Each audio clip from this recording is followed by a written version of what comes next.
Imagine करो तुम लोग हो 30 मिनट के एक एलिमिनेशन चैम्बर के मैच में और उस वाले मैच में अपने चैलेंज सारे सरवाइव कर लिए। आपने स्टील का पेन सरवाइव कर लिए, अपने सारी ताकत को हरा दिया और आपने उस वाले मैच को जीत लिया और अब बड़े मुश्किल से खड़े हो पा रहे हो और उस वाले match championship on the line भी थी, तो आपने चैंपियनशिप अपने हाथ में ले लिया, जीत गए हो और आपके मुंह पे, आपके चेहरे पे खुशी दिखाई दे रही। लेकिन उसी वक्त एक म्यूजिक हिट होता है और उस म्यूजिक पे आता है एक ऐसा बंदा जिसके पास होता है money in the bank briefcase, और वो ब्रीफकेस आता ही नहीं, वो आता ही रिंग के अंदर कैश इन भी करता है और वहां पे जस्ट इन 3 सेकंड आपसे चैंपियनशिप छीन ली जाती। तो क्या फील होगा? ये बस एक कैश इन नहीं था, ये बड़ा स्टोरी लाइन का डेवलपमेंट और बड़ा चेंज का प्लान था जो डब्ल्यूडब्ल्यूई इस मूवमेंट के ऊपर करने वाली थी। तो ये बात है 2005 की, जब स्टोन कोल्ड स्टीव ऑस्टिन और रॉक ये तो भाई जा चुके थे कंपनी से। यहाँ पे कंपनी को एक बड़ा बेफेस चाहिए था और उस मोमेंट के ऊपर सबसे पहले जो नाम आता है वो है जॉन सीना का। लेकिन इसी में एक ट्विस्ट भी आता है जॉन सीना के हिल टंग का। तो वेलकम गाइस नए पॉडकास्ट के ऊपर जिसका नाम है स्टोरी बिहाइंड द मैचेस। इसका आज का पहला एपिसोड में बात करने वाला हूँ John Cena versus the Edge. इस एपिसोड में हम बस बात नहीं करने वाले डब्ल्यूडब्ल्यूई के उस वाले मैच के बारे में, उस राइवलरी के बारे में, हम बात करने वाले जॉन सीना का करियर डिफाइनिंग और करियर चेंजिंग मोमेंट क्या था इसी राइवलरी के बाद। और हाँ, हम इस एपिसोड में बस जॉन सीना के उस वाले मैच की बात नहीं करने वाले, यहाँ पे हम बात करने वाले जॉन सीना के साथ ही में एज की कहानी क्या थी और एज का करियर कैसा दाव पे लगा था। और साथ ही में एक और चीज जो आती है वो है भाई जॉन सीना का द गोड बनने का सफर। यही से, इसी मोमेंट से, इसी राइवलरी से भी शुरू हुआ था। तो क्या कहानी थी पूरी बात कर लेंगे इस नए पॉडकास्ट में, इसका नाम the story behind the matches. और एक बात ध्यान रखना, डब्ल्यूडब्ल्यूई के स्टोरी लाइन जो रहे थे, जो मैचेस रहते, वो रिंग के अंदर कभी लड़े नहीं जाते, वो लड़े जाते इन द डिसीजन रूम, जहां पे विंस मैकमैन उस समय के ऊपर बैठा करते थे। तो क्या कहानी है पूरी बात कर लेंगे। तो शुरू करते आज की इस वीडियो में जिससे हम बात करने वाले जॉन सीना वर्सेस एज। तो बढ़ते, ये बात है रेसलमेनिया 21 की, जहां पे जॉन सीना वर्सेस जेबीएल का मैच हो रहा था फॉर द डब्ल्यूडब्ल्यूई चैंपियनशिप के लिए। और डेफिनेटली इस मोमेंट के ऊपर जॉन सीना बड़ा सुपरस्टार था भी नहीं, लेकिन विंस मैकमैन ने बंदे को चुन लिया था as a baby face for the future generation. लेकिन कहानी यहाँ पे ऐसी आती है कि ऑडियंस का रिएक्शन बंदे के लिए मिक्स ही आ रहा था। तो इसके बाद क्या कहानी होती है इसके मैं से आगे बात करूंगा, लेकिन पहले बढ़ते यहाँ पे। तो उससे होता क्या है कि जॉन सीना हरा देते जेबीएल को और बन जाते नए डब्ल्यूडब्ल्यूई चैंपियन। ऑडियंस ने बू बहुत किया, लेकिन that doesn't matter at that point for the Vince McMahon. और इसी रात को एक और चीज हुई थी जो कि first time ever money in the bank इस वाले ही सीन में हुआ था, इस वाले ही शो के ऊपर हुआ था और उस money in the bank briefcase को जीते थे एज। और इस मोमेंट के ऊपर डेफिनेटली एज और John Cena was not closely rivalry type, लेकिन कहानी यहाँ पे ऐसी थी कि जॉन सीना को चुन कर रखा था विंस मैकमैन ने, जो कि रॉ के ऊपर जाएगा और रॉ में छाने वाला था, रॉ के ऊपर बहुत बड़ा दबदबा बनाने वाला था as a superstar, as a merch seller, और क्या कुछ कहानी थी बंदे की। लेकिन दूसरी तरफ एज की बात कर लिए।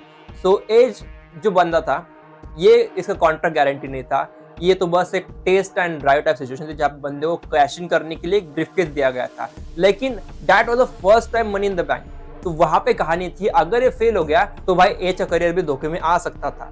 तो ये बहुत बड़ा रिस्की मूव था, लेकिन इसके बारे में एज को पता होने के बाद भी एज यहाँ पे राजी था इस वाले चीज के लिए। तो इसकी कहानी थोड़ी और इंटरेस्टिंग इसके बाद बनने वाली थी। लेकिन इस मोमेंट के ऊपर डब्ल्यूडब्ल्यूई को बिल्कुल पता नहीं था कि जो money in the bank briefcase है वो उनके बेस्ट जो चैंपियन है फिलहाल उसको ही चैलेंज करके उसका ही करियर बदलने वाला था। फिर आता है वो ऐसा मुकाम जहां पे कैश इन का चांस बनने वाला था, जो कि था 2006 का रिवॉल्यूशन का शो। अभी उस वाले शो में डेफिनेटली एलिमिनेशन चैम्बर का मैच था जहाँ पे जॉन सीना ने सर्वाइव किया और स्टिल वो चैंपियन था। और उस मोमेंट के फिर बंदे को कुछ मिक्स रिएक्शन मिला था, जहाँ पे कुछ लोग उसको सपोर्ट कर रहे थे तो कुछ उसको बू ही करते हुए जा रहे थे। और भाई इसी मोमेंट का फायदा उठाते हुए विंस मैकमैन ने किया एक बड़ा सा डिसीजन ले लिया था, जो कि था एज का कैश इन करने का। जॉन सीना पूरी तरह से थक चुका था, उठ भी नहीं पा रहा था, लेकिन यहाँ पे आता है अचानक से म्यूजिक हो गया जो कि था एज का। और विंस ने कह दिया कि अभी इसी मोमेंट के ऊपर कैश इन होने वाला है। सो एज जाता है रिंग के अंदर, ब्रीफकेस देता है रेफरी को, कैश इन करता है और स्पीयर मार के कर लिया जॉन सीना ने, कहानी खत्म और जीत लिया वो चैंपियनशिप। तो भाई वही कहूंगा शुरू में कहा था 3 सेकंड की बस अपनी खुशी थी, बाद में बंदा गम में चला गया था जॉन सीना। तो वही कुछ कहानी थी। तो जॉन सीना तो टोटली शॉक कि क्या हुआ है, लेकिन ये मोमेंट ने पूरा केओटिक माहौल बना दिया और बैक स्टेज हो या फिर अरीना में जितने लोग मौजूद थे वो पूरी तरह से शॉक हो चुके थे, तो ये क्या हो रहा है। और इसी के बाद जॉन सीना की बेहतरीन और बड़ा सुपरस्टार बनने की कहानी शुरू हो गई थी। अभी जॉन सीना को अपना बदला तो लेना ही था एज से, तो उनका एक मैच फिक्स होता है जो कि होता है रॉयल रंबल में। और उस वाले मैच में कहानी एकदम सिंपल थी कि जॉन सीना को हम कमबैक हीरो बनाएंगे, और उस वाले चीज के ऊपर डब्ल्यूडब्ल्यूई ने कैप्चर किया और जॉन सीना को फिर से चैंपियन बना दिया था। लेकिन स्टिल यहाँ पे बू की भरमान कम नहीं हुई थी, लेकिन यहाँ पे John Cena as a hero establish करना डब्ल्यूडब्ल्यूई ने स्टार्ट कर दिया था। एक बड़ा रिएक्शन जो जॉन सीना के लिए चाहते थे विंस मैकमैन को मिला था नहीं, लेकिन स्टिल वो जानते थे कि जॉन सीना उनका फ्यूचर स्टार ही रहेगा। तो इस वाले मोमेंट को और बड़ा कराने के लिए डब्ल्यूडब्ल्यूई ने इसके बारे में बहुत बड़ी और लंबी प्लानिंग करना स्टार्ट कर दिया था। और इसी बू की रिएक्शन के बाद डब्ल्यूडब्ल्यूई को रियलाइज हुआ कि भाई यहाँ पे प्रॉब्लम जो है ना बढ़ते हुए दिखाई दे रही है। रेसलमेनिया 22 ये सबसे बड़ा इंपॉर्टेंट चैप्टर रहने वाला है जॉन सीना और एज के फ्यूड का, जहाँ पे बहुत सारी करियर डिफाइनिंग यहाँ पे स्टोरी लाइन को विंस ने जवाब में ना कहा था। जहाँ पे उसको कहा जाए तो मैच के रिजल्ट की बात करूँ तो यहाँ पे विंस मैकमैन की अकॉर्डिंगली जॉन सीना को जितना पड़ने वाला था, और जॉन सीना वाला मैच जीतते भी है और वो हरा देते ट्रिपल एच को for the WWE championship. So John Cena was the champion. लेकिन इसी मोमेंट के ऊपर एक चीज हुई थी जो की थी बंदे की शर्ट। बंदे ने अपना शर्ट फेंका था ऑडियंस में, तो ऑडियंस ने वो शर्ट वापस फेंक दिया था जॉन सीना के पास। तो ये जो मोमेंट था यहाँ पे जॉन सीना का जो डेफिनेटली थोड़ा सा एम्बैरेसमेंट तो हुआ ही था, लेकिन कंपनी विंस मैकमैन सबको लगा भाई बहुत बड़ा ट्विस्ट और टर्न करने की जरूरत होनी चाहिए थी। और इससे के बाद क्रिएटिव टीम में बनना स्टार्ट हो गया था कि जॉन सीना को हिल टर्न प्रॉपरली कराना चाहिए क्या। तो इसके ऊपर डेफिनेटली विंस का जवाब था बिल्कुल नहीं। वो जॉन सीना को अभी भी देखते थे हैज अ फ्यूचर सुपरस्टार जो कि बेफेस रहेगा और कंपनी को बहुत लंबे समय के लिए मसल करा के देगा। लेकिन इस चीज के ऊपर एक सवाल आता है जो कि वह अगर ऑडियंस यहाँ पे सपोर्ट नहीं कर रही अपने होने वाले हीरो की, या फिर डब्ल्यूडब्ल्यूई को हीरो दिखा रही उसको, तो विलन को क्या सपोर्ट करेंगे। तो ये बड़ा सवाल बहुत बड़ा लग रहा था विंस मैकमैन को, जिसके कारण उन्होंने जॉन सीना का हिल टर्न नहीं कराया था। अभी बात आती है जॉन सीना के लिए सपोर्ट की, जहां पे 2006 के समरस्लैम में एज ने अपना नाम फिर से टाइटल कर लिया था। यहाँ पे लीटा के मदद से इंटरफेरेंस के कारण टाइटल ले लिया था और बंदे के प्रो भी बहुत इंप्रूव हो गए थे। और डेफिनेटली जॉन सीना वो भी बहुत भड़क गए थे और ये वाली बस मैच एक टाइटल के लिए नहीं, आइडियोलॉजी की मैच बन गई थी। अभी ये हो गया था पूरा करियर डिफाइनिंग मैच और career defining stage of the rivalry, जहाँ पे जॉन सीना के लिए भी सपोर्ट बढ़ने लगा था। और ऑफिशियली कहूँ तो भाई विंस मैकमैन इससे बहुत ज्यादा खुश भी हुए थे कि अभी तो कुछ मोमेंट आ रहा है, और इसको और ज्यादा चिंगारी देने के लिए डब्ल्यूडब्ल्यूई ने बहुत बड़ा कदम उठा लिया था। डब्ल्यूडब्ल्यूई का नेक्स्ट स्टॉप था टोर्नाडो, जहां पे अनफॉरगिवन 2006 का शो होने वाला था, जहां पे जॉन सीना वर्सेस एज का मैच तो था, लेकिन वो था TLC मैच। और इस वाले मैच में हदें पार हुई थी, बहुत सारी यहाँ पे ब्रूटैलिटी दिखाई दिया था, लेकिन एट दैट जॉन सीना ने इस वाले मैच को सर्वाइव किया और विन किया बाय गिविंग एटीट्यूड एडजस्टमेंट, वो भी डबल टेबल के ऊपर। और फिर बाद में टाइटल अपने हाथ में ले लिया था, लेकिन क्योंकि होम टाउन था यहाँ पे एज का, सो रिएक्शन ऑब्वियसली एकदम अपोजिट जाने वाला था, जो कि गया भी था। और यहाँ पे एज को सपोर्ट मिल रहा था हारने के बावजूद भी।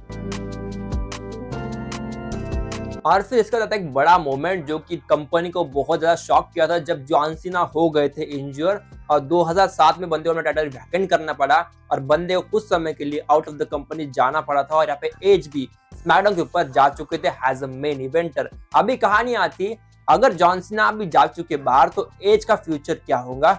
सो as was that time the main eventer character जो बहुत बड़ा काम कर रहा था। और जब जॉन से रिटर्न किया था 2008 के दौरान, तो वहां पे इनकी स्टोरी लाइन को फिर से बूस्ट देने का डब्ल्यूडब्ल्यूई प्लान शुरू कर दिया था।